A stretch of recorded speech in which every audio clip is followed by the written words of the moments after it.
Venerable Master, Dharma friends. We're speaking Dharma while we're getting our food, so we appreciate everybody listening very mindfully so we can all take advantage of having the presence of the Sangha to speak the Dharma here.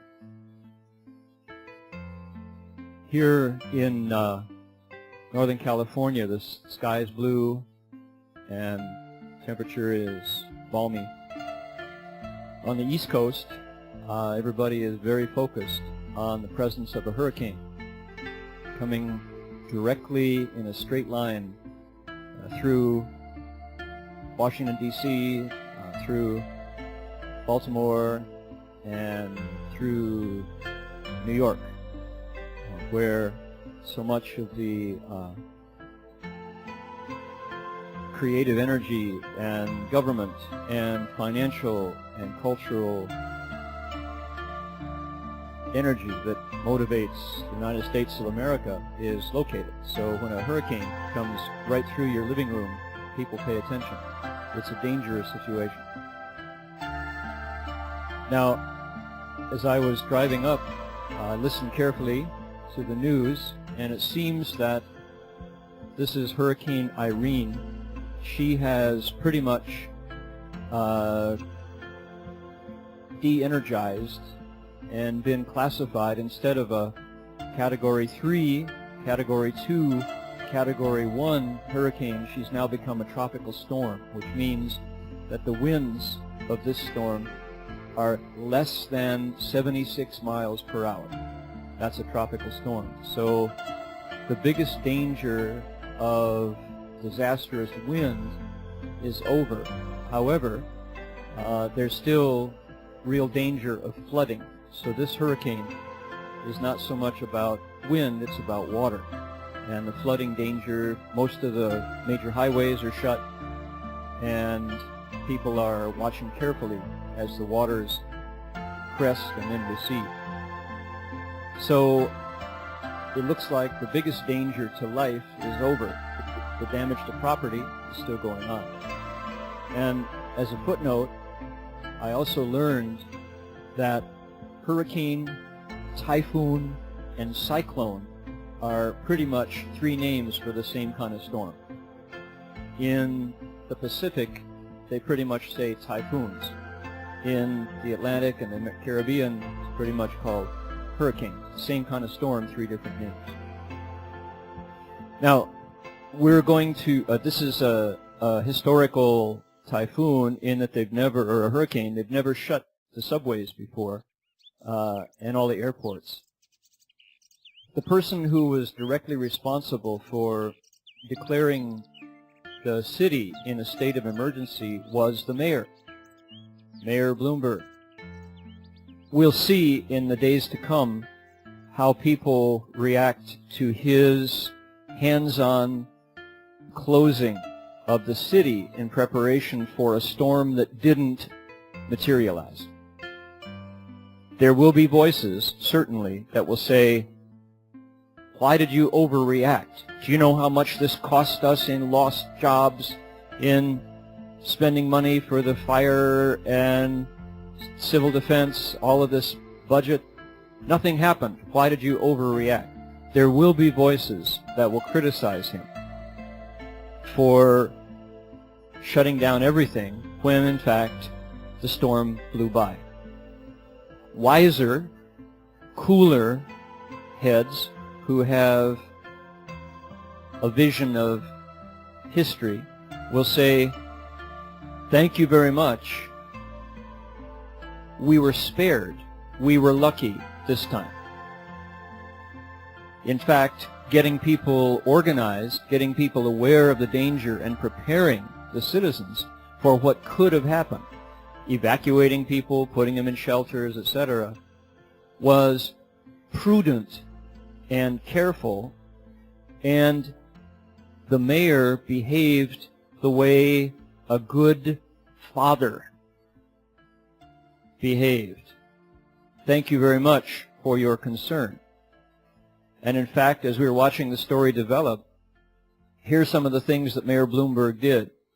He was in advance on the TV, on the radio, in Spanish sometimes, speaking to the Hispanic communities, saying, all right, this is a very dangerous situation. I want you to pay attention to the old people, get them down out of their apartments. We will personally send vehicles to come and get you and walk you down the stairs. Do not stay at home. This is dangerous. He said that in 2 languages in advance, seeming to really care about the people of New York. Furthermore, yesterday, when the storm was just about to arrive, he changed his message. He said, okay, this is it. If you have not come out now, stay home, don't move. We don't want to see you in the streets. The time has come to stay home, shut the doors, get away from the windows, be really careful. Put water in your bathtub, because if it gets bad, you can't get water. So Mayor Bloomberg was very personal in his attention to the citizens of New York. Now, something also very interesting happened.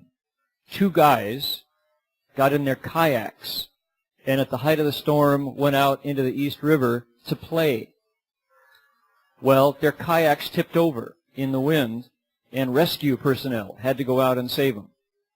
Mayor Bloomberg brought those guys into his office and scolded them personally.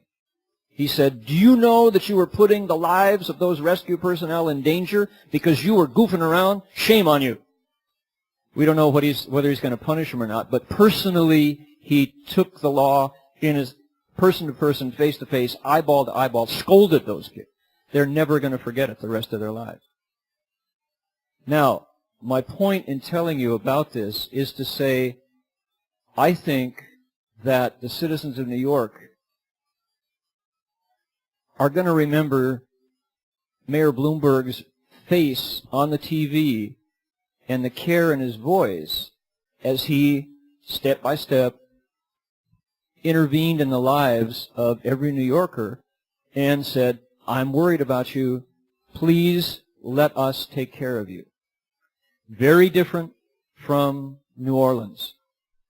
Very different from other cities that have experienced disasters when storms came and nobody did anything and people suffered. I think that's the memory we're going to keep of Hurricane Irene, is this mayor stepping into the job of dad, of father, to take care of us and teach us about what it means to save us from danger. All right, now in telling you this story today, I have a purpose, and I'll tell you what it is after I translate.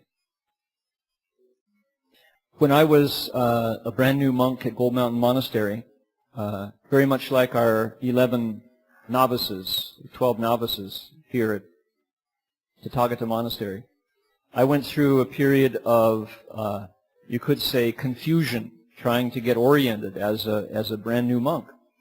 I was going through this situation that every new monk goes through, and every new nun, which is trying to turn my 6 senses around, trying to learn how to cultivate the way, trying to learn how to be a good member of the Sangha so that I could be, as they say, reborn from the Dharma, reborn from the Buddha's mouth. And it's a difficult period as you adjust, because depending on how young you are when you leave home, you have many years of habits going out, engaging your eyes, ears, nose, tongue, body, most important, your mind with the world. So to turn that around is not an easy thing to do, but that's what the early years of leaving home are meant to do. And it takes good and wise advisors, mentors, it takes a whole community to make good monks and nuns. So I was going through that difficult time, and I remember one day I was particularly afflicted, and it was a Saturday, and I was eating lunch, and I had done something to make Master Shuanhua, make our teacher, unhappy with me, as I frequently did. And after lunch, I I'd just been scolded by our teacher. And he said, Gojan, he said, after lunch, he said, I want you to go in front of the Buddha's altar. I want you to bow, and I want you to recite the book that is waiting for you on the altar. Recite it from start to finish. I don't care how long it takes. Recite it slowly. I want you to recite that sutra aloud. Put the words in your mouth and recite it in front of the Buddhas. Tell me when you're done, he said. Really strong, you know. So it's like, okay. You know, being scolded by your teacher and told to do something, of course you do it. So after lunch I went in and I bowed in front of the altar, and what was it? What was there on the altar waiting for me? It was this. It was a copy of the Earth Store Bodhisattva Sutra, Sutra of the Past Vows of Earth Store Bodhisattva.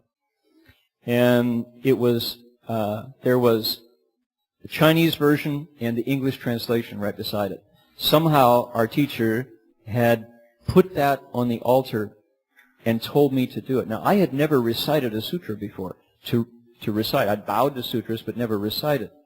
Now, right after lunch, we had a lecture, so I picked the sutras up and held them through the lecture. As soon as the lecture was over in the afternoon, I started to recited the sutra.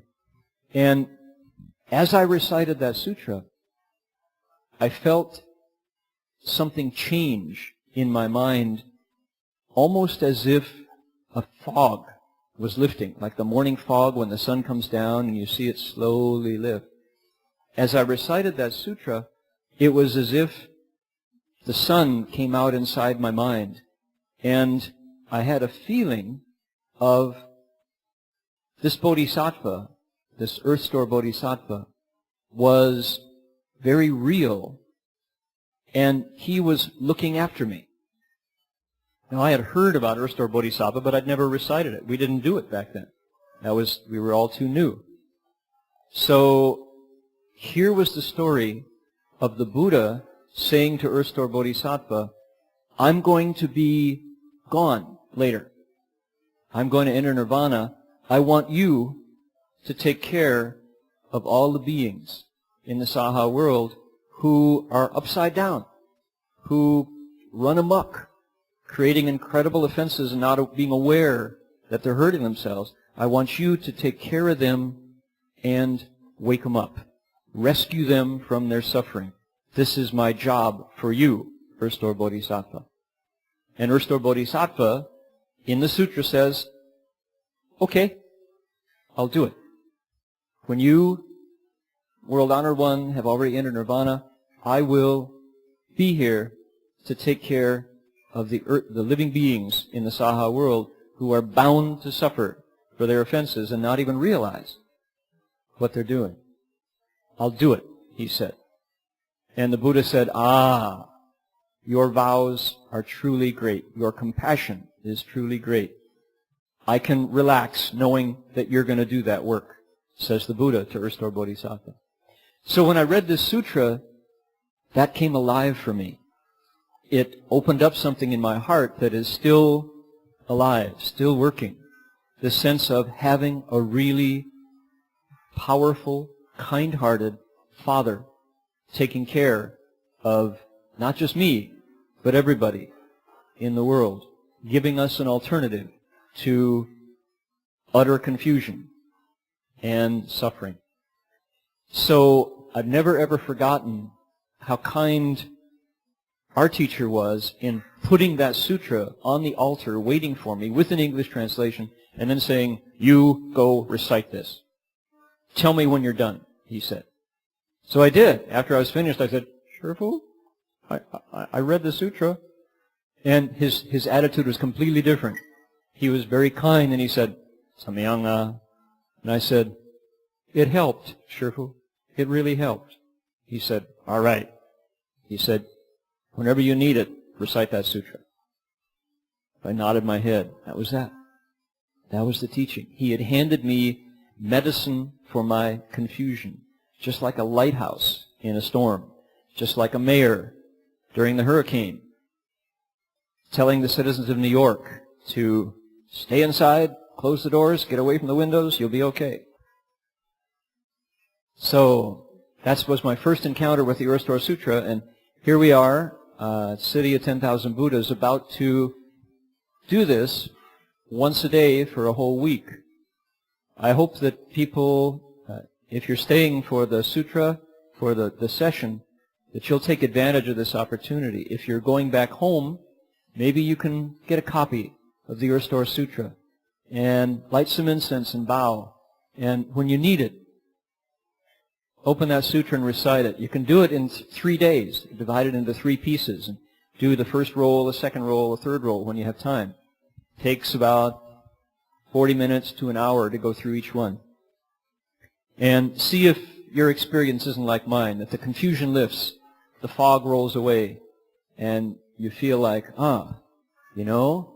there is a path towards suffering's end. And it's guided, it's pointed out to us by this Bodhisattva, Kshitigarbha, Earth Treasury Bodhisattva. So, just sharing that story with you. I think New York's going to be okay. Okay, so that's my offering today, and we're going to get to hear Dharma from some other Dharma masters, and hope that people will remind themselves of this wonderful story of our Bodhisattva of great vows who lives in the hells fearlessly. What a neighborhood where he lives. And yet, that's where the suffering is the greatest. That's where he goes to do his work.